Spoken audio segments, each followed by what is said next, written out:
Hey everyone, it's Ben Hardy here, and in today's video we're reviewing the BMW 7 Series. Before we get in this video, I want to give a huge shout out and thank you to the BMW of Pleasant Grove for giving me some time with this car. I'll include a link to their website in the description down below so you can check what they have currently. If you have any questions or need any help, just ask for Joe. And then on a side note, if you want to save time and money the next time you purchase a car, link to my car buying guide in the description down below. Let's get into it.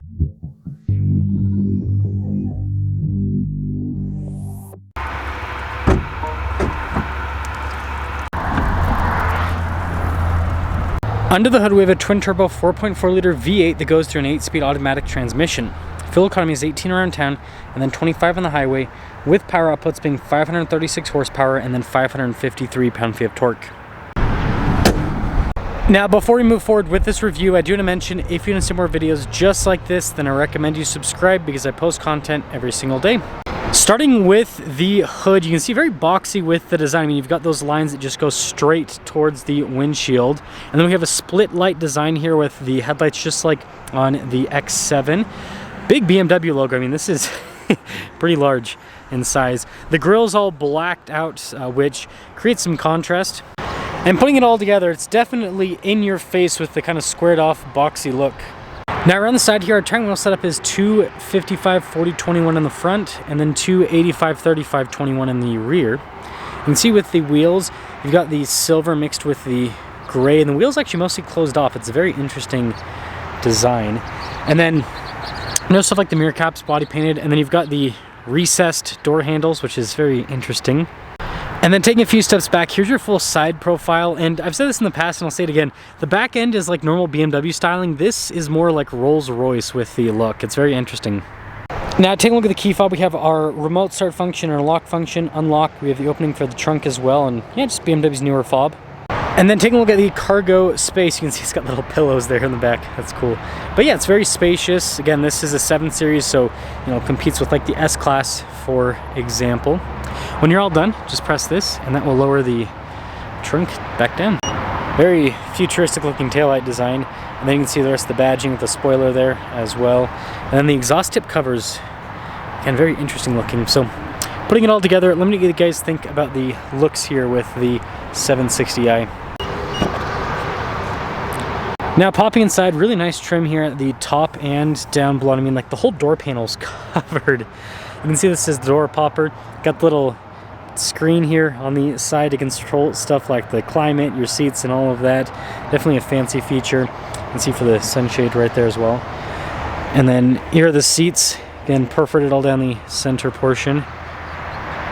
And then of course legroom here in the back is fantastic. Got a little storage pocket down there, and then you can see the USB port as well. Got some vents here in the center, and then you can see here with the center console setup, so that opens up. Even the trim on this part is really fancy looking. But yeah, you can pull that up so you could use this as a seat if you wanted to. That's why there's a seat belt there. But most of the time I assume this will probably be up. But anyways, this one also has the TV in the back, which is a crazy feature. And then we have a sunroof, so it's like you get the TV and the sunroof. There's like fancy music going on, but the sunshades all came up. This is weird. It is weird. This isn't a car?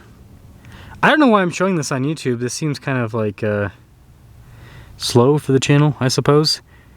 But it's also an experience. It's so, like, I'm in the back of a car, and it actually does, like with the sunshades and everything, it actually does give it that kind of movie theater feel. This is crazy. This is so over the top, but luxury cars, folks. Luxury cars. Really nice material use here with the front door panel as well. You got the crystal adjustments for the seats, which is pretty cool. You can see all the controls down below, and with the mirrors that do power fold in. They also have blind spot monitoring. And then the front seats, same really nice trim, super comfortable, just like the back seats. Got the nice pedals down below. And then you can see here some controls for like the lights, for example. And look at this on the dash with the wood trim. And they got nice trim all across the rest of the dash. Now this is fun. Put my foot on the brake. Door's gonna close automatically. And you can just start it up. So taking a look at the steering wheel, really nice trim all around. I like the stitching on the airbag cover. Paddle shifters there on the back, and then you got practical controls like your phone controls, for example. And then we've got our regular stocks here on the back. And then you can see full digital gauge cluster here in the center. I like the look of it. Now, just like other BMWs, when you change the drive mode, it'll kind of change how the gauge cluster looks there in the center. So that's sport, where it's more aggressive looking. 360 camera system with this. You got that bird's eye view, trajectory lines, turn with the steering wheel as well.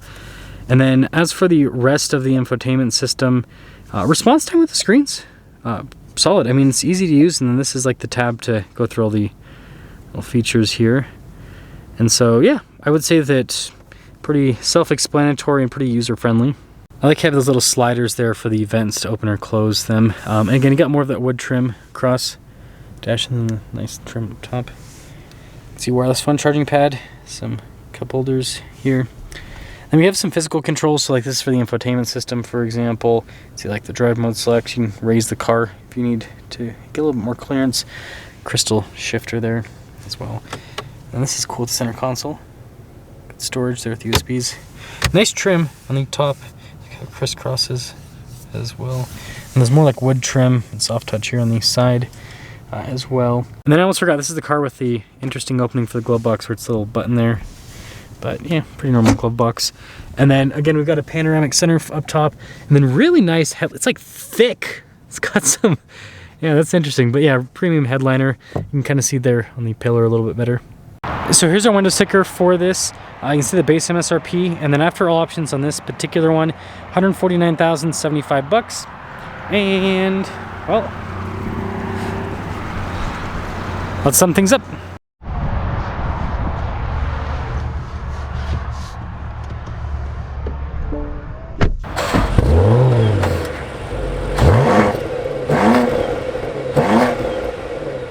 Well, let's talk about visibility before we set off here in the 7 Series. Here's visibility of the hood and the heads-up display.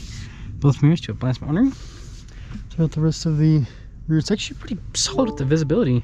Your remaining rate. Okay. Tell me at any time if you. Yes, I understand, BMW lady.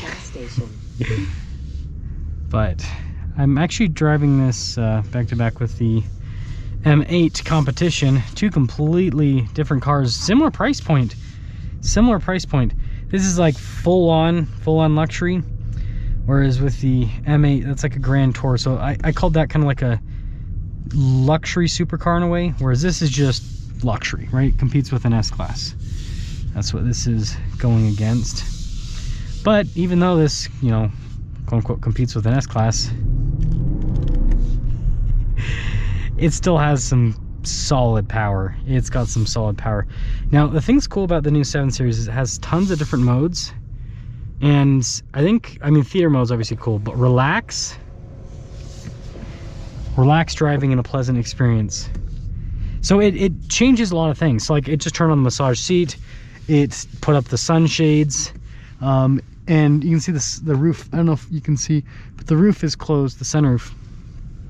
So it kind of made for this kind of like darker experience inside. You can imagine, like, if you just wanted to relax, you don't want like the sun blaring in and all of that. And so it's just cool. Now they have this little speed bump here. I kind of wanted to use this to show the suspension with it. It's solid. Like the luxury cars, you know, over big bumps like that, yeah, you feel them, but like over the little stuff, it kind of deletes a lot of it. It's really cool with the suspension, how much it's able to just make the car super comfortable. So to sum things up with this little review of the 760i, the BMW 7 Series, this is a really good luxury car. It's super comfortable. It's got tons of tech features.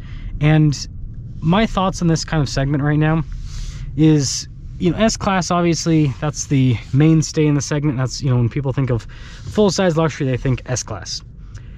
But this, I would say objectively, because it has more horsepower than the S-Class, I think these seats are, I think it's a more comfortable car than the S-Class. So, and it's got more tech than the S-Class. So it's a better car. Styling is where this car, you know, I would say doesn't win to the S-Class, because the S-Class, although it doesn't stand out nearly as much as this, you know, it's kind of got more like just a classically beautiful style, whereas this has gone a little bit crazier. And the thing that's interesting is, I've read the comments with these reviews, on my reviews at least, And people have said that they styled this way for the Chinese market, because that's where they're going to sell the most of these. But if you watch the news, it doesn't look like the economy's doing all that well. I mean, unless the news is lying, which, you know, that does happen. It doesn't look like the economy's doing all that well, so it's interesting they made a car for a market that might no longer be interested in this car. But anyways, let me think about the 7 Series. I think this is a fantastic luxury car. If you're looking for, like, basically just the newest, techiest, craziest luxury, you know, full-size luxury car, that's kind of what the 7 Series does.